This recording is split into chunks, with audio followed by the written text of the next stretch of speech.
હવે આપણે શીખીશું કે કોઈ તાપમાન છે, જેમ કે અહીં 100 ડિગ્રી સેલ્સિયસ જેટલું તાપમાન છે, તો તેને મારે કેલ્વિનમાં ફેરવવું છે.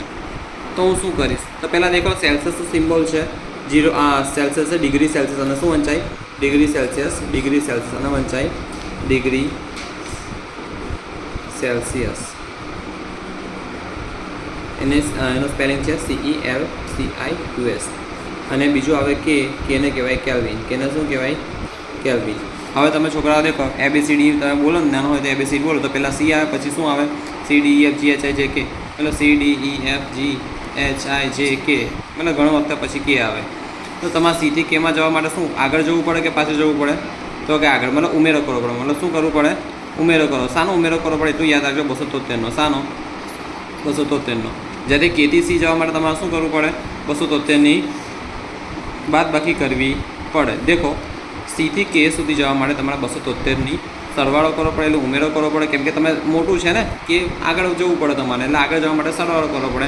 જ્યારે K થી C જવા માટે તમારે શું કરવું પડે? 273ની બાદબાકી કરવી પડે. ધ્યાન રાખજો. ઓકે. હા, જેમ કે તમને આગળ કહું છું, અહીં 100 ડિગ્રી સેલ્સિયસ છે, તેને તમારે કેલ્વિનમાં ફેરવવું છે. તમે શું કરશો? અહીં 273 ઉમેરશો. તો 100માં હું 273 ઉમેરું તો શું થાય? તેનું 373 કેલ્વિન. એટલે 100 ડિગ્રી સેલ્સિયસ તાપમાને એવું કહે છે કે આ તાપમાને પાણી વરાળ સ્વરૂપે રૂપાંતર પામે છે. અને આ તાપમાને પાણી તમારી જે ગાઈડમાં લખ્યું છે તે મુજબ પાણી પ્રવાહી સ્વરૂપ અને વાયુ બંને સ્વરૂપે અસ્તિત્વ ધરાવે છે. જ્યારે હું વાત કરું કે 153 ડિગ્રી સેલ્સિયસ તો આ તાપમાને પાણી વરાળ સ્વરૂપે અસ્તિત્વ ધરાવે છે. અને એવા તો આશરે ઘણા બધા ઉદાહરણ બનાવી શકાય. બરાબર. હવે દેખો ફરીથી આના ઉદાહરણ દેખીએ છીએ, થોડું હજુ જનરલ રિવિઝન કરી લઈએ. જેમ કે અહીં દેખો 0 ડિગ્રી સેલ્સિયસ હોય તો 0 ડિગ્રી સેલ્સિયસ તાપમાને શું હોય? પાણી કયા સ્વરૂપે હોય? તો કે ઘન સ્વરૂપે, બરફ સ્વરૂપે. હવે આને મારે કેલ્વિનમાં ફેરવવું છે, તો હું કેમ ન ફેરવીશ? એમાં શું કરું? 273 ઉમેરું. 273 ઉમેરું તો શું થાય? 273 કેલ્વિન. જેમ કે કોઈ 70 ડિગ્રી સેલ્સિયસનું તાપમાન છે, 70 ડિગ્રી સેલ્સિયસ, એને મારે કેલ્વિનમાં ફેરવવું છે, તો હું શું કરીશ? 273 ઉમેરીશ. તો 70 વત્તા 273 તો કે 273 વત્તા 70, 3 7 14 વધી 1 ને 3 તો કે 343 કેલ્વિન. ઓકે. એવા ઘણા બધા ઉદાહરણ છે, ને એવા તમને અમુક ઉદાહરણ આપું છું, તેના જવાબ તમે કોમેન્ટમાં આપજો. એક છે 85 ડિગ્રી સેલ્સિયસ કેલ્વિનમાં ફેરવો. સવાલ કયો છે? ડિગ્રી સેલ્સિયસને કેલ્વિનમાં ફેરવો. ડિગ્રી સેલ્સિયસના કેલ્વિનમાં ફેરવો. આના જવાબ મને કોમેન્ટમાં લખેલા જોઈએ તો હું માનીશ કે તમે છોકરાઓએ વિડીયો દેખો છો. ટ્યુશનમાં તમને એમને એમ નથી કહેતો કે તમે વિડીયો દેખો.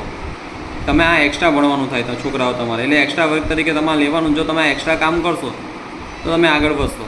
ને ઓલરેડી આ ચેપ્ટર આપણે ત્યાં ટ્યુશનમાં ભણાવી દીધું છે, પણ તોય અમુક વિદ્યાર્થી જો નવા આવે તેની માટે વિડીયો રેકોર્ડિંગ કરાવું છું, બાકીનું આગળ ચેપ્ટર બીજું ભણાવતો. પણ ધ્યાન આપો નવા વિદ્યાર્થીઓ પણ કે આ 85 ડિગ્રી સેલ્સિયસ મારે કેલ્વિનમાં ફેરવું તો હું શું કરીશ? તો કે 273 ઉમેરીશ. બરાબર. તે જવાબ તમારે લખવાનો છે. મતલબ 185 degree Celsius, 105 degree Celsius, 96 degree Celsius,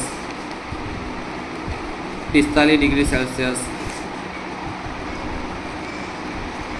અને 15 ડિગ્રી સેલ્સિયસ. મને આ 5ના જવાબ કોમેન્ટમાં લખેલા જોઈએ કમ્પ્લીટ.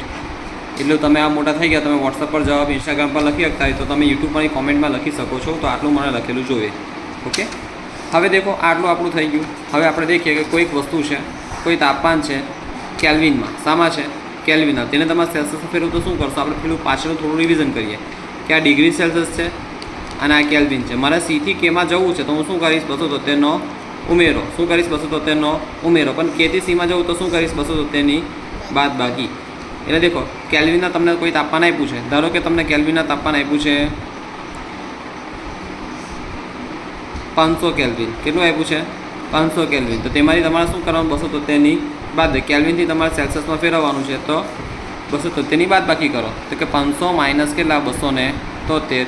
અને ચેકીને 10, અને ચેકીને 9, અને ચેકીને 4. 10માંથી 3 જાય તો 7, 9માંથી 7 જાય તો 2, 4માંથી 2 જાય તો 2. હવે બાદબાકીમાં દેખવાનું છું છોકરાઓ કે તમારો જવાબ સાચો છે ખોટો, એની ચકાસણી કરવા માટે શું કરવાનું? આ બંનેનો સરવાળો કરવાનો. જો આવી જાય તો આપણો જવાબ સાચો. તો કે 7 ને 3 200 વધી 1, 7 ને 2 9, 9 ને 1 10 વધી 1, 2 ને 2 4 ને 1 5. એટલે આપણા જવાબ 227 સાચો છે. ઓકે. હવે અહીં ધ્યાન આપો કે અહીં મેં કર્યું શું છે? તો કે 500 કેલ્વિનને મેં છે ને ડિગ્રી સેલ્સિયસમાં ફેરવ્યું છે. તેની માટે શું કર્યું મેં? 273ની બાદબાકી. કેમ અહીં K થી Cમાં એટલે પાછળ જવાનું છે. હે ને? C પહેલાં આવે, K પછી આવે. તમે કેથી સીમાં જાઓ એટલે તમારે પાછળ જવું પડે ABCDમાં. એટલે પાછળ જવા માટે શું કરવાની? બાદબાકી. કોની બાદબાકી? તો કે 273ની. હજુ પણ આપણે દાખલા દેખીએ અમુક. પકડો 473 કેલ્વિન. તો 473 કેલ્વિનને મારે ડિગ્રી સેલ્સિયસમાં ફેરવું છે. હું શું કરીશ?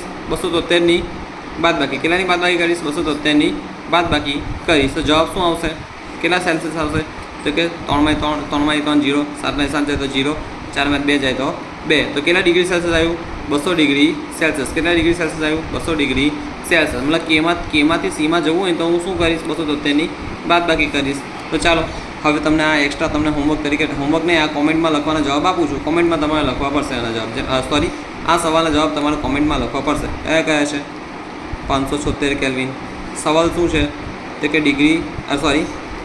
કેલ્વિનને ડિગ્રી સેલ્સિયસમાં ફેરવો. ફરીથી કેલ્વિનને ડિગ્રી સેલ્સિયસમાં ફેરવો. એક તો 576, 515 કેલ્વિન,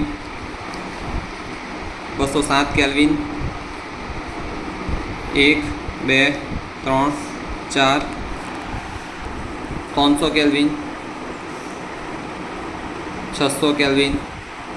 તો આ 5ના જવાબ મારા કોમેન્ટમાં લખેલા જોઈએ તો હું જેને જવાબ લખાય તો હું માની જઈશ કે ના તેમને વિડીયો દેખ્યો છે. તો ક્લાસ તમારો પૂરો થાય છે.